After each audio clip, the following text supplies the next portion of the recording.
આપ જોઈ રહ્યા છો શિનોર સમાચાર ન્યૂઝ. છું એન્કર અર્પિતા પટેલ. હવે જોઈએ અગત્યના સમાચાર.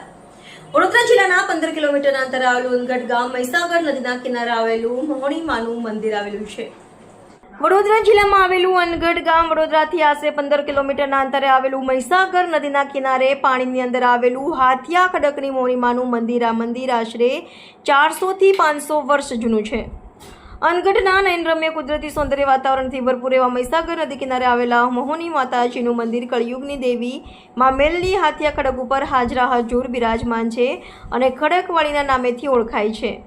માં મોહની સૌ ભાવિ ભક્તોની મનોકામના પૂર્ણ કરે છે. અહીંયા દર રવિવારે અને મંગળવારે મોટી સંખ્યામાં ભાવિ ભક્તો માતાજીના દર્શનાર્થે દૂર દૂરથી આવે છે અને મેળો પણ ભરાય છે. અવનવા સ્ટોલ પણ વેપારીઓ દ્વારા નાખવામાં આવે છે. મહીસાગરની અંદર પાણીમાં નાનકડી માતાજીની ડેરી પણ આવેલી છે. અહીંયા માતાજી હાથિયા ખડક ઉપર બિરાજમાન છે. આ મંદિરે શ્રદ્ધાળુઓ નાવમાં બેસીને માતાજીના દર્શન કરવા જાય છે. ગામ લોકોના કહેવા પ્રમાણે આ માતાજીનું મૂળ સ્થાનક છે. નદી કિનારા ઉપર પણ એક મોટું મંદિર આવેલું છે. કહેવાય છે કે ત્યાં 5 રવિવાર 5 મંગળવાર ભરવાથી ગમે તેવું કામ હોય તો મા મોહણી પૂર્ણ કરે છે. આ મંદિરે માતાજી પ્રત્યે ભાવિ ભક્તોની શ્રદ્ધા અને વિશ્વાસ જોડાયેલો છે. રિપોર્ટર જેસલ વસાવા, શિનોર સમાચાર ન્યૂઝ, શિનોર. મંદિરે તમે પધાર્યા છો. વર્ષો જૂનું લગભગ 500 થી 1000 વર્ષ જૂનું આ મંદિર છે.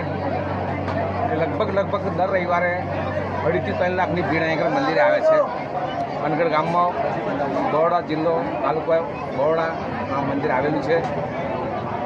બરોડાથી લગભગ 15 કિલોમીટર દૂર અનગઢ ગામમાં આ મંદિર આવેલું છે અને દરેક ભક્ત મિત્રો અહીં આગળ પોતાની આસ્થાઓ લઈને આવે છે અને દરેક જણની મનોકામના, દરેક ભક્તની મનોકામના અહીં આગળ પૂર્ણ થાય છે. તો પ્લીઝ દરેક ભક્તો જે કંઈક માતાજીને માનતા હોય તેવા તમામ ભક્તો અહીં આગળ પધારે, માતાજીના આશીર્વાદ લે, એમની મનોકામના પૂર્ણ કરે એવી આશા રાખીએ છીએ. આવો અનગઢ મસાણી ધામમાં અનગઢમાં આવો. જય માતાજી. તમારું નામ? વિક્રમભાઈ ગોહિલ, મોહણી સેવા સમિતિ ટ્રસ્ટના ટ્રસ્ટી.